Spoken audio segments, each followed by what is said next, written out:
I've been thinking this for a long time, but where exactly do you go when you say you're on a business trip? I know what you're doing, and I have evidence. I couldn't finish my sentence before my husband's angry voice interrupted me. Don't you dare speak to me like that! As he spoke, his arm stretched out, and he pushed me with all his might. I lost my balance and fell backwards. Lying on the floor, I looked up to see my husband looking down at me with disdain. Huh, ugly and fat. That's what you are. Serves you right. He sneered. I felt a sharp pain in my head and could feel my consciousness fading away. When I woke up, I was in an unfamiliar place, lying on a hospital bed. Apparently, I had been brought to the hospital. Seeing that I had regained consciousness, my daughter Ruby, sitting beside me, nodded with tears streaming down her face. Tears filled my eyes as well. When I came home from school, I found you collapsed at the front door. I was so shocked I didn't know what to do, so I immediately called Dad. I told him you were hurt and that he needed to come home right away, but he said it was impossible because he was at work, and he hung up. Then, Ruby, you called me. You were so panicked that I called an ambulance right away. What happened? I told my parents everything about the mistreatment from my husband for over 10 years since Ruby was born. I also told them about the injury today, caused by being pushed while my husband was trying to meet his mistress. Dad began to speak slowly. Come back home with Ruby, he said kindly. Then his tone changed suddenly. And we'll make sure Jacob pays for what he did to Susan. An eye for an eye, a tooth for a tooth, he said. My name is Susan. I'm a 43-year-old housewife. I was born into a very ordinary family, where my dad, who works hard as a bus driver, is supported by my mom, a housewife. Dad has a gentle nature and has always treated me kindly. I remember thinking as a child that the passengers must feel safe with such a kind-hearted driver. Mom has a very calm personality, and she and Dad seem to be on the same wavelength, as I've never seen them fight or argue. Growing up in such a peaceful household, it's natural that I turned out to be a quiet person. I'm neither particularly intelligent nor active, nor strikingly beautiful or cute, just plain ordinary. By the way, I have a younger sister who is 3 years my junior. Despite being raised in the same household, she's much more put together, and people often couldn't tell who was the older sister when we were younger. My sister has always prioritized her career over marriage, dedicating herself solely to her job, a path completely different from mine. While I also worked for a company, I just went through the motions, never standing out, holding a position that neither garnered high praise nor poor reviews from my superiors. It was in this setting that I fell into an office romance with a man who is now my husband, Jacob. Jacob was tall, with a great figure, handsome in an elegant way, and, to top it off, had a kind personality. Being competent at his job, he was popular not just within our office, but also among women from client companies. When someone like Jacob confessed he wanted to date me, it just showed that life is full of surprises. Given my unassuming and shy nature, universally acknowledged, I was convinced it was a deceit and became incredibly guarded for a while. There's no way someone like Jacob could fall for someone like me, I thought. Despite my doubts, Jacob continued his earnest advances. Though I told no one, I secretly harbored feelings for him, making it impossible not to be conscious of his presence. Gradually, I began to welcome his intentions with joy, and with each meeting, my wariness faded. Before I knew it, I had accepted Jacob. Jacob said that kindness mattered more to him than glamour, and he saw an ideal partner in someone like me. Completely swept up in this drama-like development, I fell deeply in love with Jacob, becoming utterly infatuated. Soon after we started dating, we got married. I quit my job to support Jacob as a housewife. Though my sister would likely have continued her career, having seen my mother happily fulfill her role as a housewife, it felt like the natural course for me, and Jacob was pleased with the decision. We were blessed with a child shortly after our marriage, a daughter we named Ruby, following a discussion. With financial help from my parents, we bought our home upon Ruby's birth. In the years following my relationship with Jacob, I felt as if I was at the peak of happiness in my life. Or, at least, I was supposed to be. I was indeed happy until I came to know my husband's true nature. His behavior started to change shortly after our daughter Ruby was born. He used to call me Susan by my name, but it changed to "Hey" abruptly. I sensed something off with this shift, but dismissed it as not worth fussing over. However, my husband's attitude grew increasingly arrogant, and my discomfort escalated proportionally. Then, a definitive incident occurred. Struggling with my postpartum weight, my husband coldly remarked, "Aren't you ashamed of that body shape? An ugly body and face? That's the worst, isn't it? Right? Ugly and fat lady?" From that day forward, he would mockingly call me ugly and fat lady at every opportunity, laughing derisively.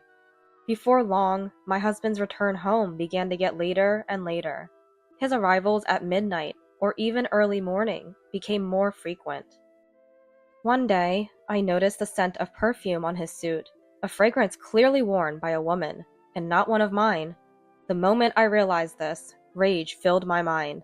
My distrust towards my husband only grew by the day, reaching a point where it felt like my grievances could explode at any moment. I can't take it anymore, I thought, utterly drained by my husband's continual arrogance and his habit of coming home late after drinking. One night, I couldn't hold back my emotions any longer and confronted him as he returned home in his usual state. "I'm tired too. Taking care of a child is incredibly hard. Instead of drinking every day, come home earlier and help out. Spend more time with your daughter." I shouted, unable to believe I was raising my voice at someone like this, but the rising anger was uncontrollable. Sitting in the living room, my husband, his face reddening further from the alcohol, stood up and hurled a chair at me. "I'm out drinking for work. Can't you understand that, you ugly and fat lady? Taking care of a child is hard. Work is much harder. It must be nice just being with the child all day. That's why you stay in that ugly shape. If you have a complaint, why don't you go out and earn the money yourself?" He yelled with a furious expression that made me fear for my life. After this incident, I was too scared to provoke any violence, choosing to say nothing to avoid angering my husband. He never raised his hand to me again, but instead, he started giving me only $200 for the monthly living expenses. "We can't live on this," I protested, to which he responded with a sarcastic smile. "Being a housewife must be so easy for you. You should learn to manage on $200 a month. Isn't managing the budget part of a housewife's job?" Fear of upsetting him forced me to comply with this unreasonable demand. I supplemented the insufficient household income by dipping into the savings I had from before I was married, but the hardship of living frugally grew day by day. I seriously considered leaving my husband and wished from the bottom of my heart for a divorce. However, the thought of my young daughter held me back. I couldn't support her on my own without an income. Going back to my parents' home would only worry them. I convinced myself that staying was better than leaving, despite the difficulty of making ends meet. Nonetheless, the problem of insufficient living expenses remained unsolved. Determined to make the most of the $200, I took my husband's mocking suggestions seriously and started learning about saving money. Interestingly, as I got into it, saving money became fun. I discovered various ways to save, which felt rewarding when they worked. I even began researching and devising new saving methods on my own. Eventually, I wanted to share the joy of saving with others and started blogging about it. To my surprise, the blog's readership grew beyond my expectations, eventually earning me advertising revenue. Before I knew it, I was making as much as my husband's salary from my blog. The financial worries faded away, and I could feel myself becoming mentally more stable. I was incredibly busy juggling parenting and my savings blog, but I was satisfied with my fulfilling days. Before I knew it, more than 10 years had passed since my husband threw a chair at me. My daughter had grown into a middle schooler and was living her life energetically, while my husband remained unchanged. One night, during a weekend, my husband's mobile phone, left on the living room table, started ringing. He was in the shower, and the ringtone continued without him to answer it. It was unlike him to leave his mobile phone unattended. Driven by a momentary curiosity, I peeked at the screen. The caller was listed as Mary. I immediately knew she was his affair partner. Though I had suspected him of cheating, having a name attached to my suspicions made it all too real, and I couldn't help but feel shaken. My husband came out of the shower. "Your phone was ringing," I said, trying to sound as indifferent and composed as possible, not wanting him to detect my turmoil. His face changed. He tried to mask his agitation with a stern look, but his unsettled gaze gave him away. "Did you look at my phone?" he asked in a low voice, probing. "No," I replied, my voice trembling slightly, worried that I might have angered him. Whether he believed me or not, he took his mobile phone with a sullen expression and went into the bedroom. As soon as he was out of sight, tears started to stream down my face. I wasn't sure if I was relieved that he didn't get angry or shocked that his affair was confirmed. What became clear was that I couldn't let what my husband had done to me go unaddressed any longer. I couldn't be at peace with myself otherwise. The next day, I bought a voice recorder. It was to record my husband's conversations on the phone in our bedroom. I also decided to keep another recorder with me at all times to capture any verbal abuse directed at me. But that wasn't enough. I hired a detective agency to catch my husband in the act of cheating. Unaware of my actions, he was easily caught in compromising photographs. I gathered all this evidence for a divorce. I no longer had financial worries. My daughter Ruby was grown enough to understand the decision to divorce. All that was left was to go through with the divorce. However, simply divorcing wasn't enough to clear the lingering dissatisfaction in my heart. When I brought up divorce, I wanted to make it clear that the fault lay with my husband, and to have him acknowledge and reflect on his actions. That's why I needed solid evidence. After the incident with the mobile phone, my husband's behavior towards me worsened more than ever. Perhaps feeling confident that I wouldn't confront him about his cheating, he began staying out overnight more frequently. He claimed these were business trips, but as someone who married a coworker, I knew better. There were hardly any business trips involved in his department's work, a fact I was well aware of. While I felt the shallowness of my husband's actions, being lied to with such a transparent lie felt like an insult to me, and it angered me. As my patience with my husband's infidelity wore thin, I deeply despised him and was waiting for the right moment to bring up divorce. One morning, in the year when Ruby became a ninth grader, my husband hurried down the stairs with his carry-on suitcase. "I have to go on a sudden business trip," he said, as he headed towards the entrance. And then, with a tone full of sarcasm, added, "I've been eating nothing but tasteless food, so maybe I'll enjoy something delicious for a change." His snide remark made my anger boil over. "Excuse me? Don't joke with me. What do you mean by tasteless food? I prepare dinner every day, not even knowing if you'll come home to eat it or not. I've been thinking this for a long time, but where exactly do you go when you say you're on a business trip? I know what you're doing, and I have evidence."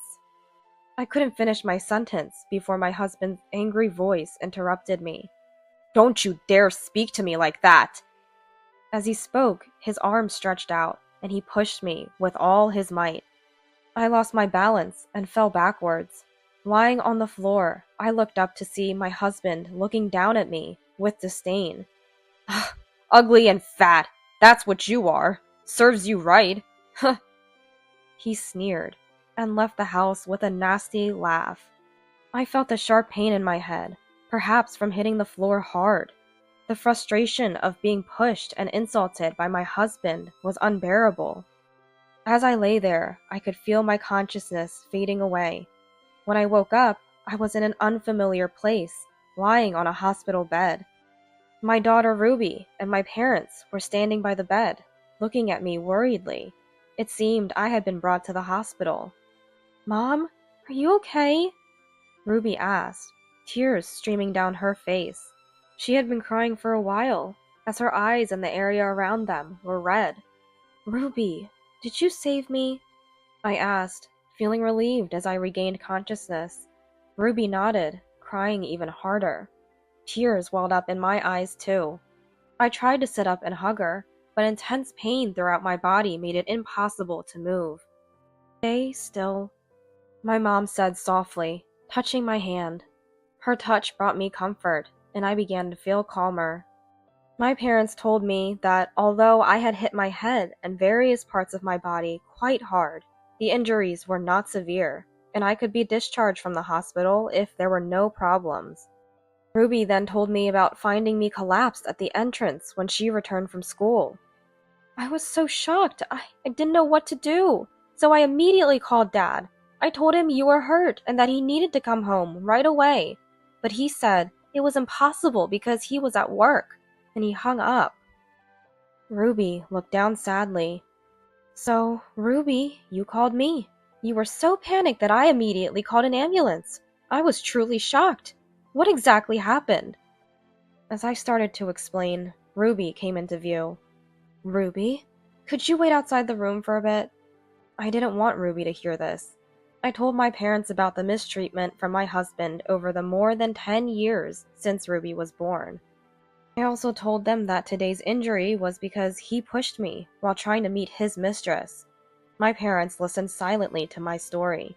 After a moment of silence, Dad slowly started to speak. Come back home with Ruby, he said kindly. Then, suddenly, his tone changed. And we'll have to make sure Jacob pays for what he did to Susan. An eye for an eye, a tooth for a tooth. I had never seen Dad with such a fierce expression before, or after that moment. His words made me decide to divorce immediately. I was determined. Just like Dad said, we would make my husband pay. I called Ruby back into the room and told her about my decision to divorce. Ruby nodded strongly, showing her support. Together, the four of us started planning our counterattack against my husband. We decided as a family to put on an act. The day after I was discharged, my mom and I returned home and my husband called my mobile phone. The act began. My mom answered the phone. In a somber voice, she said, My daughter has passed away. The call was on speaker mode, and we were recording it. What? My husband gasped upon hearing my mom's words. Ruby has? It seemed like he was confused by the sudden news. What are you talking about? My daughter, your wife, Susan. My mom raised her voice, a masterful performance. What? My husband was clearly shaken, even over the phone. This is the only chance, my mom continued. She hit her head hard when she fell. Jacob, does that ring any bells? My husband became even more flustered in his response. What? No, nothing at all. Then he added in a forced, tearful voice. Susan was fine yesterday morning, sending me off cheerfully. How could this happen so suddenly? He lied smoothly. I almost shouted out, but quickly covered my mouth. My mom knew I had been pushed by my husband. The tone of my mom's voice dropped after hearing my husband's lie. I see. By the way, Jacob, where are you now? You didn't come to the hospital yesterday either. The anger in her words was unmistakable, surely reaching my husband as well. Well, I'm currently on a business trip, he said, clearly flustered. Come home right away. We're bringing our daughter back home. My mom's tone became firmer. I'll have to finish my work first, so it'll take me about half a day to get home. My husband replied, to which my mom pressed on. Just hurry back! After hanging up, we rushed to prepare for the next step in our plan. I went to a lawyer with the evidence of the affair I had gathered and the recordings from the voice recorder. Along the way, we checked our home's bank accounts and life insurance to monitor my husband's movements. There were no withdrawals or insurance claims, indicating that he hadn't fled. Finally, we sent Ruby to stay with my sister for safety and waited at my parents' house for my husband to return. When he returned home at night, we, who had been fully prepared, were taken aback to see him. Astonishingly, he had brought his mistress with him. Seeing me, both were at a loss for words. Who is this woman? I demanded, my anger rising. My husband blurted out almost immediately, "Why are you here? You tricked me!" His voice cracked and his face turned red. "Who is she?" I pressed, ignoring his question. He continued to question me instead of answering. "You were supposed to take her to your parents' house, weren't you?" I couldn't comprehend his nerve to bring his mistress home after hearing I had died. My feelings of blaming my husband intensified. "This is my house. It's only natural I come back here. Never mind that. Explain who she is now." I pushed him for answers. "No, it's not like that. She's from a client's company." He stammered, still attempting to lie. I laid out several photos of him with his mistress, obtained from the detective agency. "I've investigated. This woman, she's in these photos with you," I pointed out. His face went pale.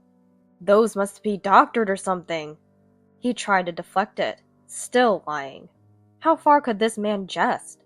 Pointing to the date on the photos, I confronted him. "These were taken on the days you said you were on business trips. The detective agency confirmed you were on leave from work. Who's the liar now? Why is the woman in these photos here?" Seeing his excuse fall apart was a clear indication that he had no way out. "No, it's because she had some business with me." Cutting him off, the mistress introduced herself. "I'm Mary. I was under the impression we were in a relationship heading towards marriage. You're Jacob's sister, right? I was told you had passed away, but you're alive?" I corrected her. "I'm not his sister, I'm his wife." Now it was her turn to be confused. "Wife? Jacob told me he was living with his sister." My anger reached a boiling point. I glared at my husband, filled with anger that was evident even to myself. "What did you say?" As the truth unfolded, my husband began to look frightened, but still, unbelievably, tried to make excuses without offering an apology. "There's a reason for this. It's a misunderstanding. When I said we were seeing each other, I meant as a client. I'll explain everything later."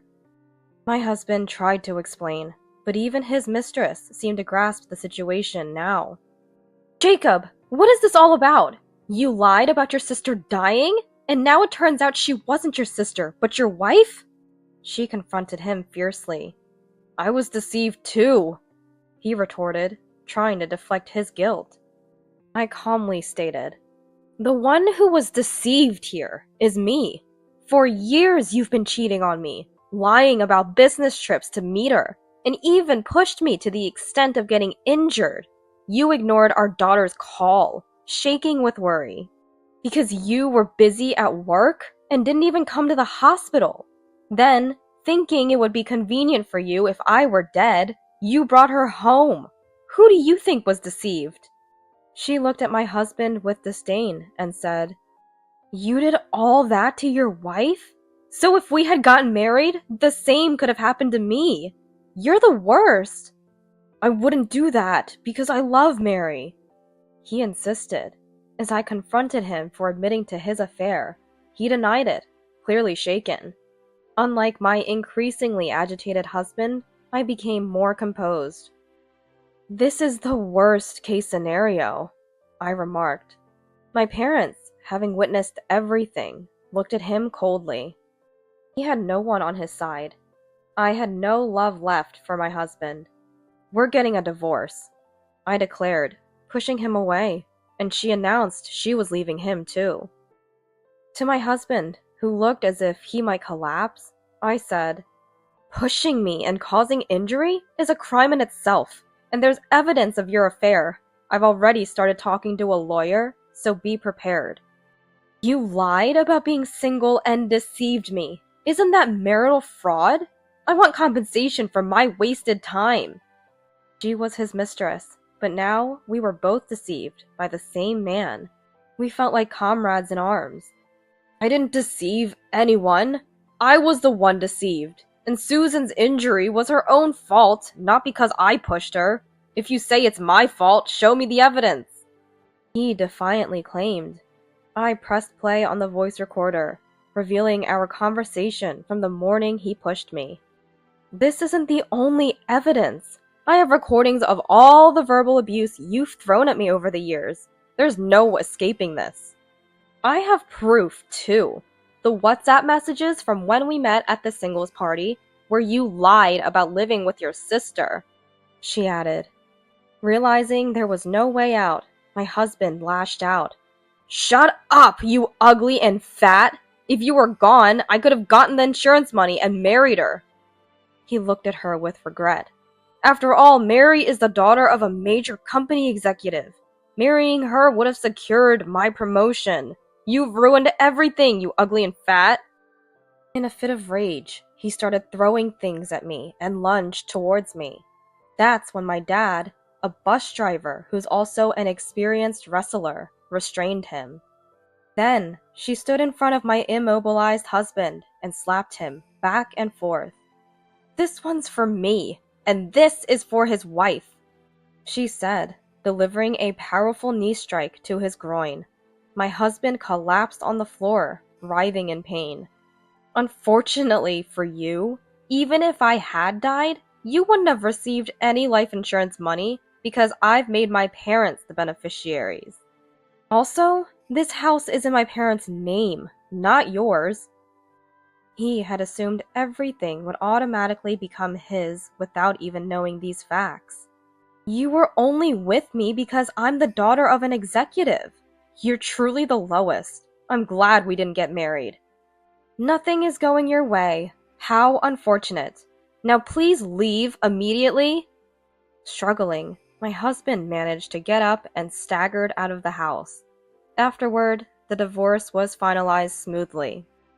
With the help of a lawyer, we were able to secure compensation in the divorce proceedings. Once my husband left, I invited my parents over, and we decided to live together as a family of 4, including Ruby. The compensation from the divorce was used for the house's remodeling. A former colleague from my office days informed me about my ex-husband's fate. He was demoted after his affair with Mary, who he lied about being unmarried to, was discovered by the company. Given the nature of his actions, he struggled with relationships at the new location and eventually resigned. Although he received a retirement allowance, it was quickly used up to pay the compensation claimed by me and Mary. Despite being a victim herself, Mary, after understanding the situation, sent me a letter of apology and even compensation for the trouble caused. She later married a genuinely single man. A piece of news that made me genuinely happy, considering her previous ordeal with my ex-husband. Post-divorce, my savings-themed blog gained even more popularity, catching a publisher's eye, leading to a book deal. What started as a means to escape an abusive situation turned into an unexpected career path. I've even started writing a savings column for a lifestyle magazine. Despite being new to this, the reception has been very positive. Ruby seems to understand that her father abandoned us when I was injured and shows no interest in seeing him. She seems much happier now than before the divorce. Lately, I've been receiving messages from my ex-husband, pressing for reconciliation. I've decided to start over from scratch. I believe I've changed a lot from those days. So, how about we live together again? You must be longing for human warmth by now. I believe no one but me, who has been with you for so long, can truly understand you. I'm open to getting back together. If you feel the same, let me know. I'll be waiting anytime. I love you. Such creepy messages have been persistently sent. Due to their persistence, I replied that I would consult a lawyer if he continued to message me, and then blocked him. Does he think clinging to me would lead to reconciliation? He's greatly mistaken. I'm not that forgiving. Isn't it too late for self-reflection now? He should have realized what needed to be changed much earlier. Whenever I come across the phrase, actions have consequences, I'm reminded of him, because I know no one else who fits it so well. Thus, my life, now free from my ex-husband, is fulfilling. I truly feel like I'm enjoying life. Recently, my parents, sister, daughter, and I went on a vacation to a resort area. I planned it to express my gratitude towards my family. I was really happy that we could all enjoy the resort, as I've been busy with housework, childcare, and work.